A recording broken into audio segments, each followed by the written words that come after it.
Good morning. I am still in awe of the Easter that we had last Sunday. Last Sunday was full of celebration as the sanctuary was full.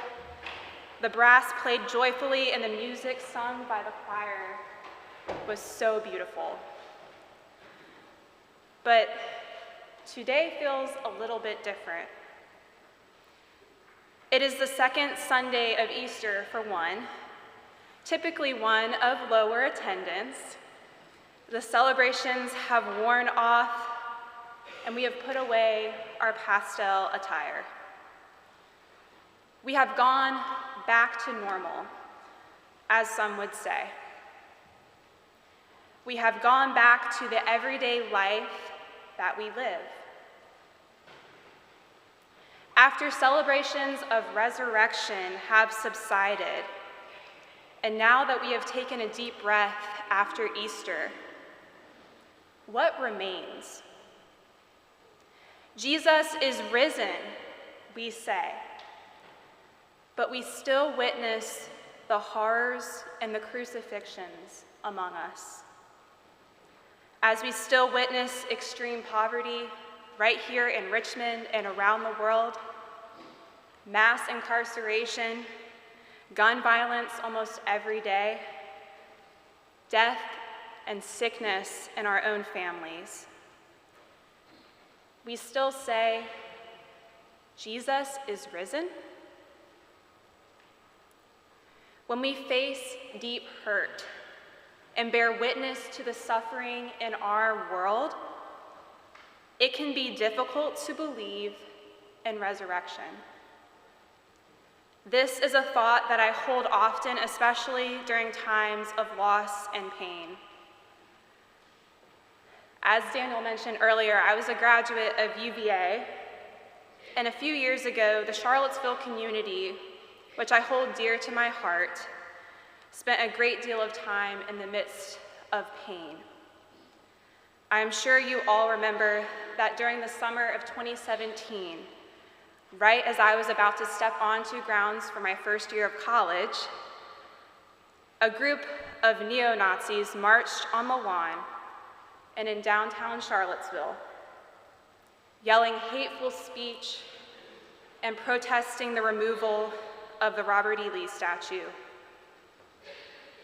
This protest included hundreds of neo-Nazis dressed in battle gear that eventually accelerated into killing Heather Heyer, a 32-year-old paralegal and civil rights activist, and it nearly injured 36 others. The community at UVA and in Charlottesville was in pure shock. I felt it as a student. Every class, we would have discussions over and over again about what had happened, why it had happened, and wondering why things like this would exist. The city of Charlottesville, along with the students, mourned the loss of Heather and still have that pain of UVA being trampled by hateful speech and violence. And pain was added when the 3 UVA football players lost their lives this year. The people in Charlottesville are still recovering from this trauma, and those injured and from those killed. They are still recovering from the hate and the pain and the fear instilled. Charlottesville, along with the rest of the world, tries to pick up the pieces after events such as this, but the pain still remains. I think something similar is happening in our gospel reading this morning. In this final scene of the Gospel of John, after the disciples had witnessed Jesus' death on the cross, Jesus is in the process of revealing himself, resurrected to all of his disciples. Earlier in the chapter, Jesus presents himself to Mary Magdalene, as we read last week, as she was weeping outside of his tomb, discovering that his body is not there.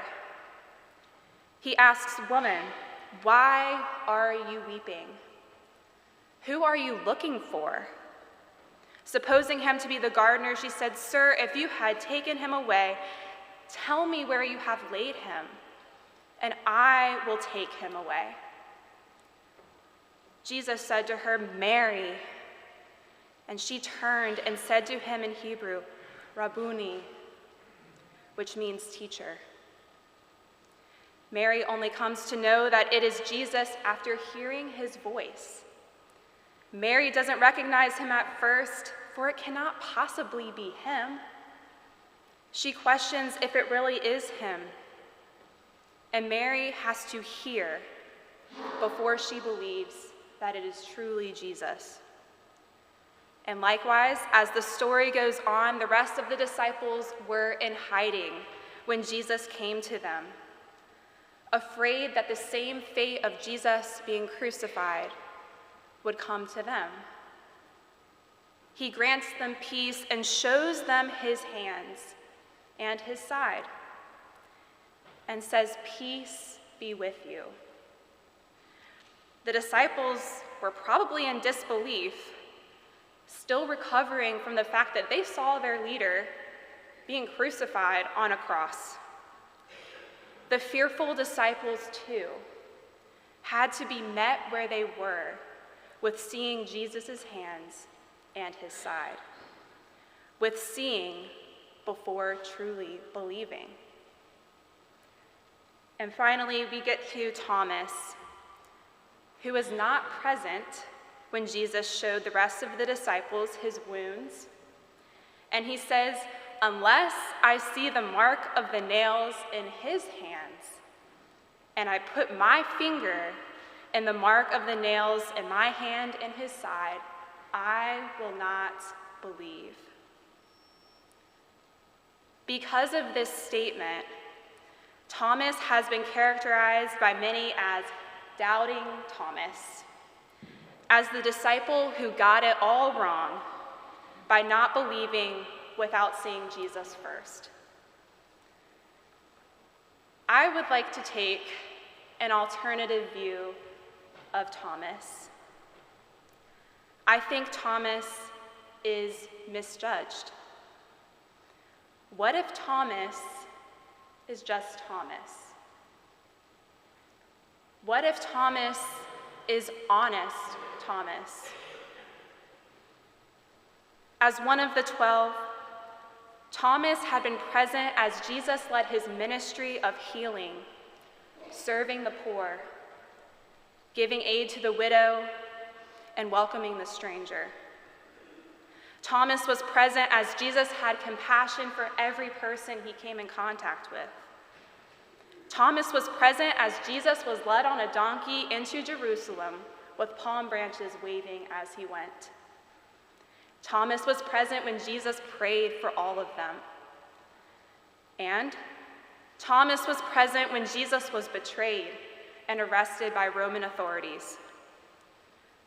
Thomas was present when Jesus was sentenced to death row. And Thomas was present when he was taken away to be crucified and to be put to death unjustly. So, Thomas has walked with Jesus through it all, through his ministry up until his death.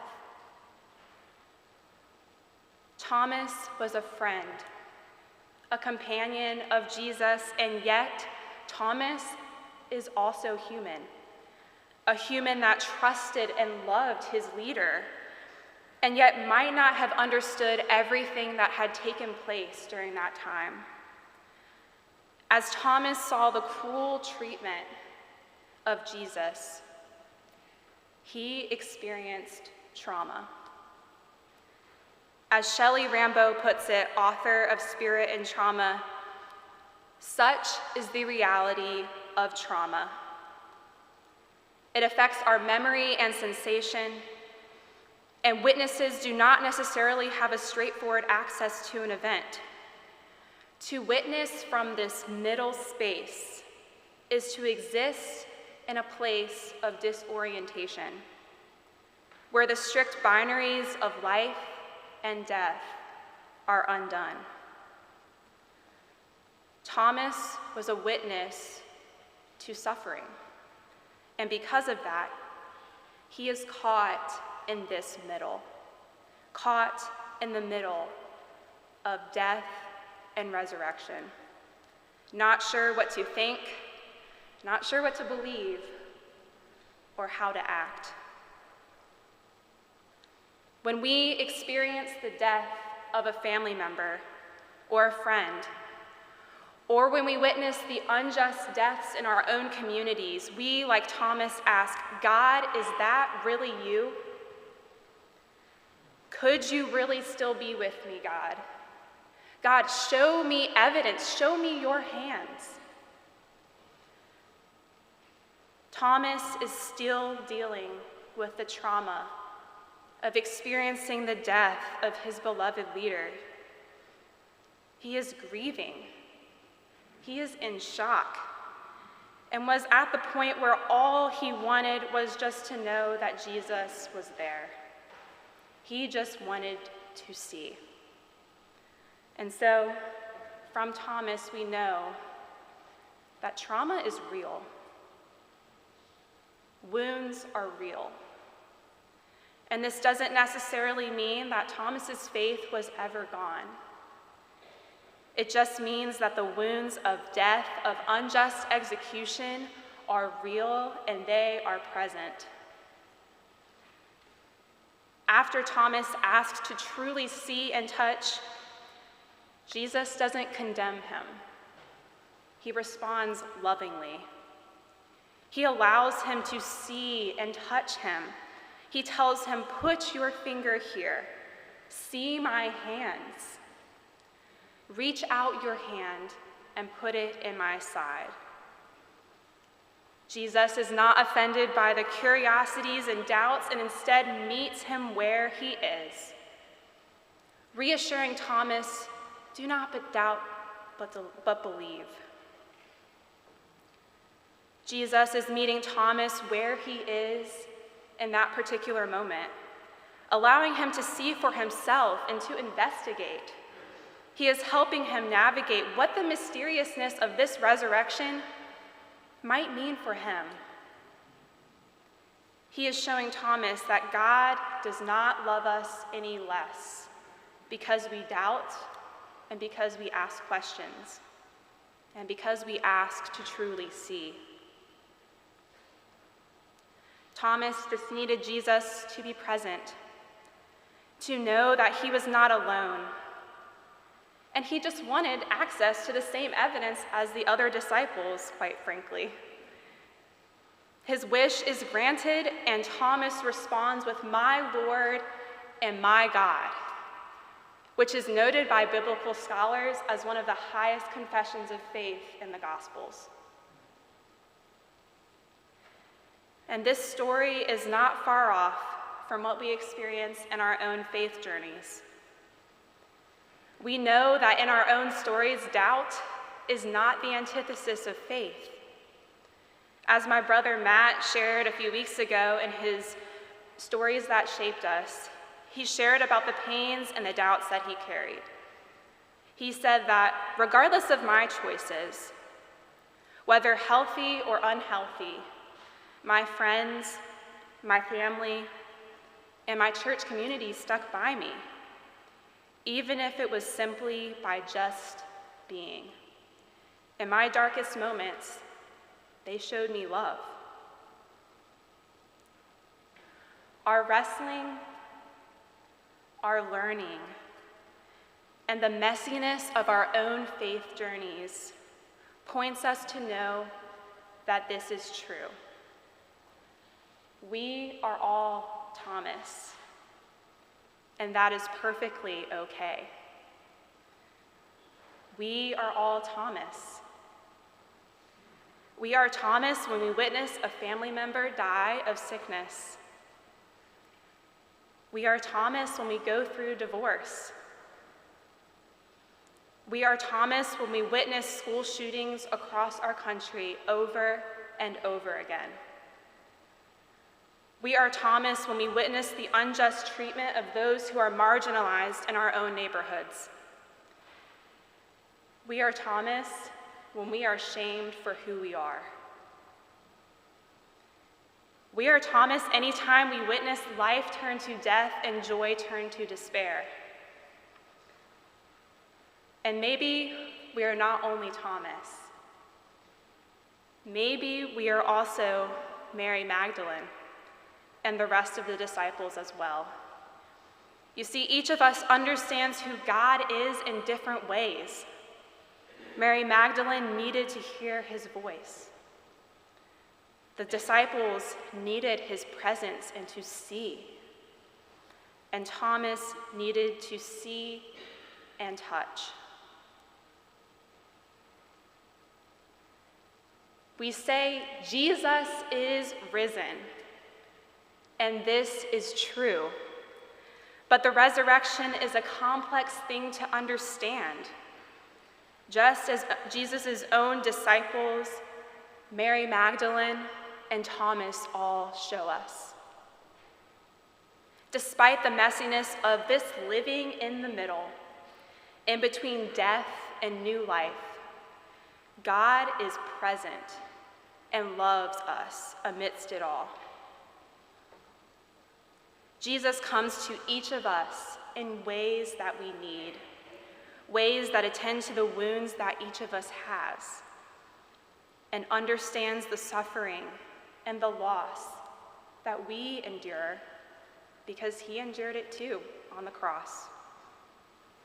As we face the pain and sometimes the trauma in our own lives, we ask to see if God is really there. And God meets us in our pain. God meets us in our pain in coffee shop conversations, on walks with our dogs, sharing meals with our closest friends, on solitary visits to the cemetery, and even sitting next to us in our pews. Like Jesus does with Thomas, God notices our wounds and listens. God allows us to see for ourselves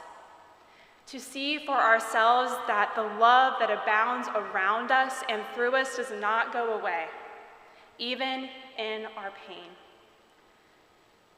And by no means are we ever fully healed, or will we ever forget the wounds that still remain in our own sides and our own hands. But as Jesus does with Thomas, God sees us and meets us as we are and wherever we are. The mysteriousness of the resurrection is messy, filled with wounds, and God does not shy away from them. The promise of the resurrection is that God does not wipe away these wounds, as they are still present in Jesus' hands and in his side as he visits the disciples. Instead, the promise of the resurrection is that God meets us as we are, sees us as beloved, and grants us shalom. Peace be with you. Amen.